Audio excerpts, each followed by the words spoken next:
You might be paying more for PlayStation 5 games than other people. This is an article from Game Rant, written by Aaron McKinney. Of course, the title is pretty self explanatory, so let's just get into the article. Some PlayStation 5 users may face higher prices than others on the PlayStation Store, as fans have noticed some discrepancies between accounts. Pricing has been a controversial topic across the gaming industry in recent months, with several companies asking more for consoles and games while many consumers ask for relief amid rising everyday costs. Now, it seems like some PlayStation 5 games may raise or lower their prices based on a per user basis. If true, of course, the first thing you would think is, well, that's not fair. Why should I have to pay more than somebody else? Why does somebody else get to pay less? But part of me would wonder if this is actually illegal. Oh, and by the way, dear listener, I am Heretic Prince. And if you like what you're hearing, please consider giving me a like, comment, subscribe. All that feeds my ego. Thank you very much. The article goes on. Much of the affordability discourse as of late centered around Sony's main competitor, Microsoft.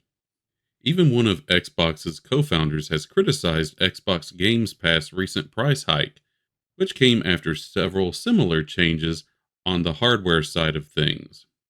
Well, something that we just can't get away from is that prices are going up on everything.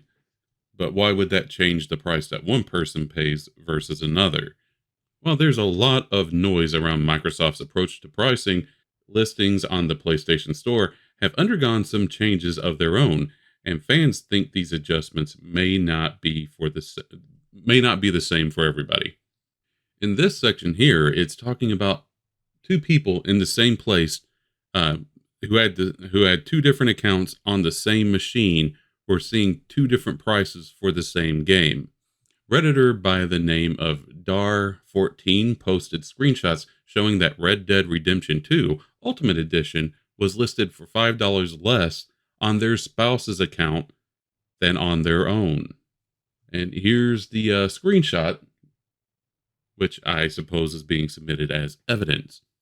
And they look exactly the same, unless this has been doctored, but I highly doubt that because both Icy Veins and Game Rant are both pulling the same story. Not saying the media is not capable of lying. Of course they are.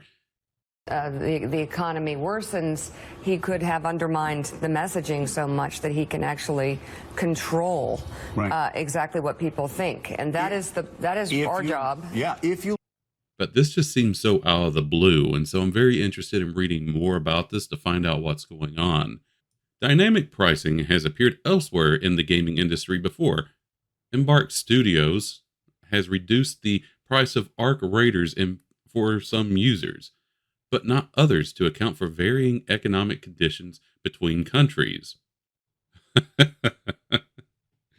Oh, that just screams, pay me, dirty American. However, the PlayStation adjustments seem to be more of a matter of marketing than balancing things according to a gamer's local economy. As differences have popped up between users in the same location, it's unclear exactly what is driving these per user discrepancies, but it could be a way of incentivized purchases from users who may be more likely to buy a given game if the price drops. So could it be that they're watching our spending habits? And maybe they're giving lower prices to people who will only buy games on sale. Some kind of manipulation could be happening here. Let's face it, there's a lot of gamers out there who buy the new hot thing, play it for a couple weeks, and then they don't play it anymore. Right? They always buy the newest game as soon as it comes out at full price. So why even bother putting sales on their store? Those are the lemons you can get the most juice out of. They're an instant sell. The game just has to be new. But then you have people like me who will sit back and watch a game for months, and then whenever it goes on sale, buy it. Though I won't lie, I am awfully tempted to buy Final Fantasy Tactics at full price. For now, Sony has not confirmed if it is indeed running dynamic per-user pricing, Okay, so we haven't had confirmation, so I can't say it's true, but it is interesting that the story is coming up. Regardless, the differences are a disappointing sign for some users amid the broader game price conversation. Some gamers are concerned GTA 6 could cost as much as $100. So the thought of some fans getting a lower price than others for a game like that may feel unfair to those on the side of not receiving a larger discount. Well, yeah, that is unfair. It just strictly is.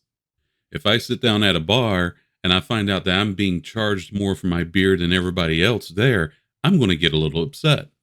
There's always the chance that this trend is a glitch or that PlayStation won't make it a permanent shift. But without confirmation from Sony, nothing is certain for now. And here I'm just showing the article from Icy Veins that pretty much says the same thing here. So, what do you think? Do you think lower prices for those in countries with bad economic situations should get lower prices? Do you think that would be a good thing? Maybe more compassionate or empathetic? Lower prices to entice those who aren't as acceptable to FOMO as other gamers. Do you think that that's just smart marketing? I would love to read your thoughts in the comments. Thank you very much for listening. This is Heretic Prince, signing off.